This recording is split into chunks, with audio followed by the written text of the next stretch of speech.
restoring men in history, a fantastic one today. James Monroe, how much do you know about him? Founding father, President of the United States.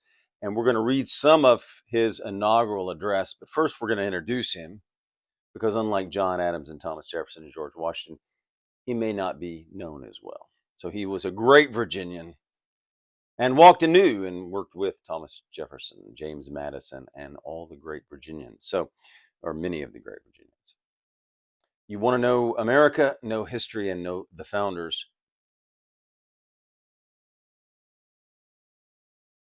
Daniel Preston writes in millercenter.org. He had this great long career, ladies and gentlemen, as a statesman, diplomat, president, Secretary of State, Secretary of War, soldier. He did it all. More importantly than that, he loved and honored the Constitution, right? You can have a full resume and a lot of experience, but if you don't value the Constitution, it's not as important to us, is it? James Monroe valued and honored that great document, the United States Constitution that we love. James Monroe was born in 1758. Guess where? To prosperous Virginia planters.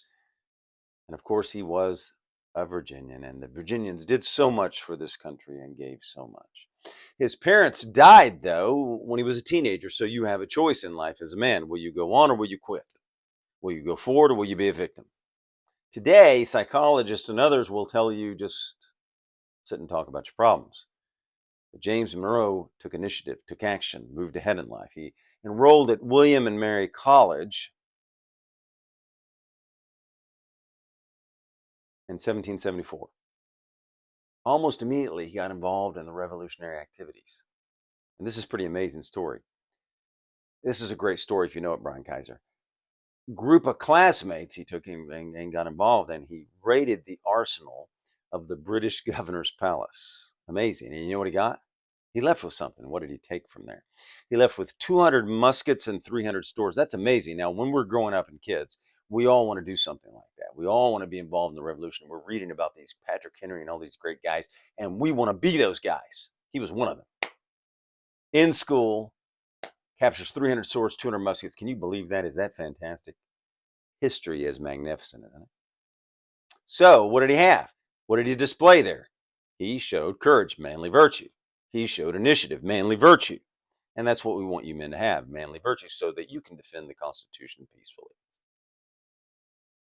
He then went on to become an officer in the Continental Army. Careers going forward, not letting the parents die and holding them back, right? 1776. Shortly thereafter, he joined General George Washington's Army of New York. Imagine getting to serve with Washington. Wow. He was severely wounded at the Battle of Trenton. Did he go on or quit? He went on, ladies and gentlemen. Monroe was promoted to captain, then to major. Then he was assigned to the staff of General William Alexander, where he served over a year. After resigning his commission in the Continental Army, he then became and was appointed a colonel in the Virginia service. By the way, Governor Thomas Jefferson sent Monroe to North Carolina to report on the advance of the British. So this guy is involved. This is what you want to be, right? Involved like James Monroe. James Monroe, great founding father. After the war, he studied law. Guess with whom? With the great Thomas Jefferson. The Virginians, how much they did for this country, those Virginians. What kind of an impact did they have? He was elected to the Continental Congress in 1783. Any romance? Did he ever have a girlfriend? Did he ever date? Did he ever get married? Well, while a delegate to the Congress, and you know, destiny, taking initiative, look what it brings him. While a delegate to the Congress, he was serving in New York. He meets Elizabeth Courtwright, the daughter of a New York City merchant. A year later, they were married. And he was 27, she was 17. They moved to Fredericksburg, Virginia, where they started their life, and Monroe practiced law. In 1787, Monroe began serving in the Virginia Assembly, and he was chosen that year as a delegate to the Virginia Convention. In considering that magnificent document and considering the ratification of the new U.S. Constitution, he voted against ratification. He wanted more in it. Partly due to him and Patrick Henry and George Mason, you have the Bill of Rights, which protects your freedom. And spelled out in it is the 10th Amendment, which in his inauguration, you'll see that he protected that. You'll see that he loved the Constitution and wanted to be constitutional. How many presidents today want to be constitutional? Dave Harrington. How many politicians today, Dave Harrington, want to be constitutional? He narrowly lost a congressional election to James Madison in 1790. Did he go on or quit? The Virginia legislature appointed him to the U.S. Senate. Amazing how that worked out, isn't it? By the way, if you like our mission, subscribe, like, comment, and hit that notification button. In 1794, President Washington sent Monroe to Paris as a U.S. member to France. And in 1803, President Thomas Jefferson sent him back to France to negotiate, guess what? The Louisiana Purchase. Amazing. The gentleman was involved, wasn't he? Great servant to the United States, James Monroe. Madison, after beating him, made him his Secretary of State. As we know, back then, the path to the presidency was the Secretary of State. And of course, he also served as Secretary of War, and he did become the president. Now, he has some good facts in here about the doctrine, the Monroe Doctrine, how it came about, which is quite interesting and fascinating.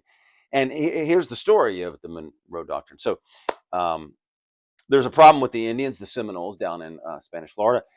Monroe gets this guy named Andrew Jackson. He says, go down there and take care of this. Jackson took the orders liberally. He advances to Florida, and he actually deals with that threat, but takes 2 Spanish forts, which does what? Gives protection to the American settlements that were being raided by the Seminoles. So he takes liberal use of the orders to acquire 2 Spanish forts. What does that show the Spanish? Well, John Quincy Adams, who was then the Secretary of State, and Monroe used that to expose the vulnerabilities to the Spanish, which, of course, Florida is owned by what? Spain. They convinced Spain to sell Florida to them.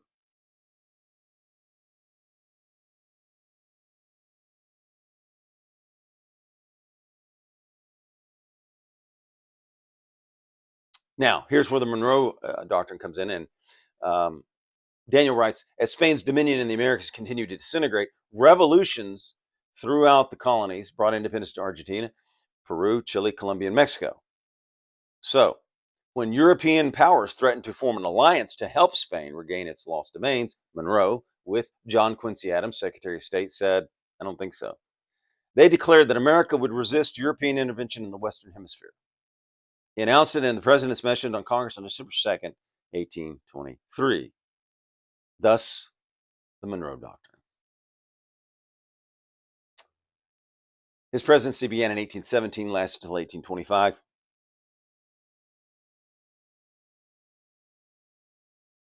And it cost him dearly, his service to the country. Monroe was a statesman, and unlike today, where politicians go out of office to pensions and boards and millions of dollars in trading, many of them, and go out much wealthier than they came in, he went out poor. He actually left with debt.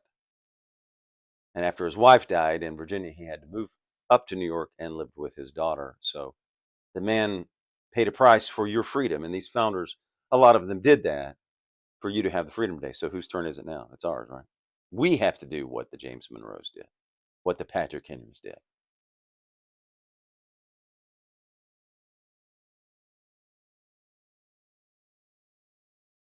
Now we go to his inaugural address. What does he start with? Boom, humility. He starts with humility. Conscious of my own deficiency, I cannot enter on these duties without great anxiety for the result. He's concerned. He loves his country. He loves the Constitution. He wants to hold to it. How many worry today? And how many are just expensive, enriching themselves? Fantastic virtue, humility over what? Pride. He had it. And look how much he'd accomplished in life. And he left in debt. He paid a price. The states, respectively, protected by the national government under a mild parental system. Now let's watch that word, mild parental system. Far from that today. The federal government has encroached upon state powers from the federal courts, the Supreme Court, the Congress, and the presidency. All of them are at fault. And who's it up to restore it? What do we say? We must restore the Constitution. It's up to you, we the people, to restore the Constitution. And we can do it because it's still written down on a piece of paper. The 10th Amendment is still there. The Bill of Rights that he and Patrick Henry and others fought for is still there. Let's go on. Let's keep going. What was the national government supposed to do at the time? What was ratified for it to do? Mainly to work against, to protect us against foreign powers, right? Against foreign dangers, he says. He understood the Constitution. He knew the national government was primarily for foreign affairs, and the states would handle domestic affairs in a federal republic. That was constitutional. He understood it. Of course, we know the uniparty is completely failing their own border and in debt and deficits and with unconstitutional agencies and unenumerated powers that they're using. So going on. And enjoying within their separate spheres, again, separate spheres, constitutional spheres, the states have most of the powers, the federal government has limited powers. Federal republic dividing in spheres. By a wise partition of power, he calls it wise. Federal or national government, stay out of domestic. Those are for the states. A just proportion of their sovereignty. Who's he talking about? The states have sovereignty. The federal government has some powers. They work together.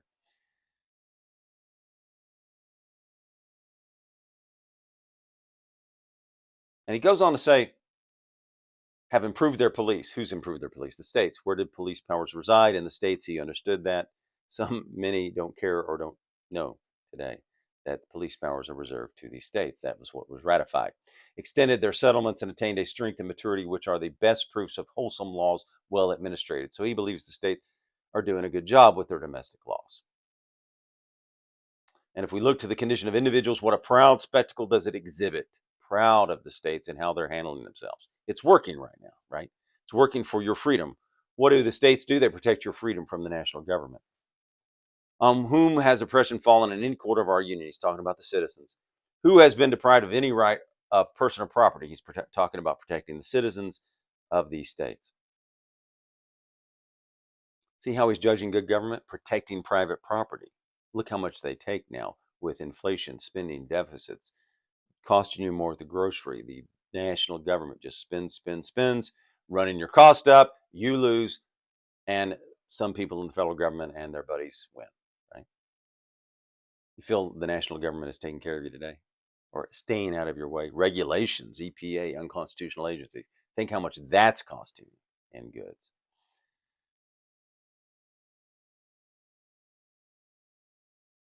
He restrained from offering his vows in the mode which he prefers to the divine author of his being. National government can't interfere. He's talking about religion, freedom of choice in religion. It is well known that all these blessings have been enjoyed in their fullest extent. Such then is the happy government under which we live. How many people are happy today in this government? Well, it seems like, according to surveys and studies, there are more unhappy people than ever. What does that translate to? Well, it's going to be multivariate, of course. There's going to be many problems, but one, for sure, is you have to allow federalism in the Constitution to work, and they are not doing that. We need a small, limited national government so you can have more freedom and choices, so you can have less taxes, less regulations, and more of your own money to spend. And so you can work less for more money. Such then is the happy government in which you live, a government adequate, not huge, adequate to every purpose for which the social compact is formed. So he believes the government is adequate. It doesn't need to grow. Of course, it's grown tremendously since this and enormously. So we're way away from what he thought was constitutional, and we are away from the Constitution. By the way, his administration was called what? The era of good feelings. So people were happy in the Monroe years. The era of good feelings. Remember that. The nation was going well at the time under a limited government where the states had most of the power and the federal government was limited. People were happy then. The citizens, I'm talking about. Citizens were very happy. I know, of course, there was a segment that was not. But the citizens were happy at the time. A government effective in all its branches, under which every citizen may, by his merit, obtain the highest trust. Meritocracy. Small, limited government allows for a meritocracy where the government's not picking the winners and losers, right? Which contains with it no cause of discord, none to put at variance one portion of the community with another. Now, look, James Monroe was trying to have the country get along well, not dividing them by race. He wasn't dividing citizens based on what country they were from or the race or whatever. He was not doing that. What do we have today? You have a political party and Marxists dividing us on race and wealth and other factors. What is good government? Here it comes. A government which protects every citizen in the full enjoyment of his rights. And is able to protect this nation against injustice from foreign powers. So, not one that creates special power, special classes of people, favoring one class against another, right? Every citizen, full enjoyment of his rights. Every citizen treated equally, not unequal under the law. And is able to protect the nation against injustice from what? What's mainly the national government supposed to do? He understands it well. Protect from foreign powers and let the states do everything else, mainly. In explaining my sentiments on this subject, it may be asked, what raised us to the present happy state? Good question. What raised us to this present happy state? The era of good feelings. Small, limited government equals happiness, right? No wars equals happiness, right? How did we accomplish the revolution?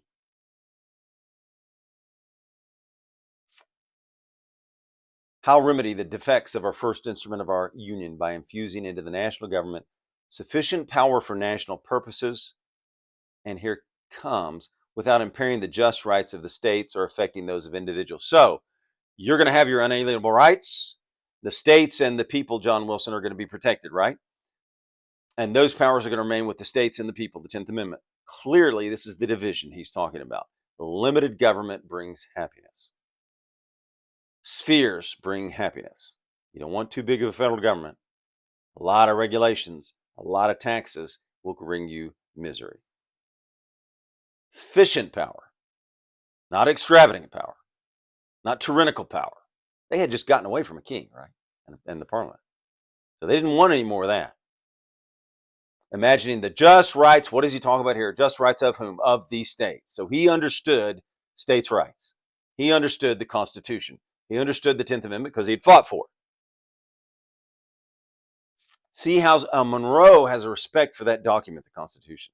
Many don't today. You heard what Pelosi said. You heard what many have said. Respect for you, too. That's a respect for you to respect the Constitution. Respect for you, your state, and the Constitution. So you can move with your feet and federalism is enabled. He understands the Constitution that was ratified, one with limited powers, one that was restrained. What were they doing? They restrained the federal government.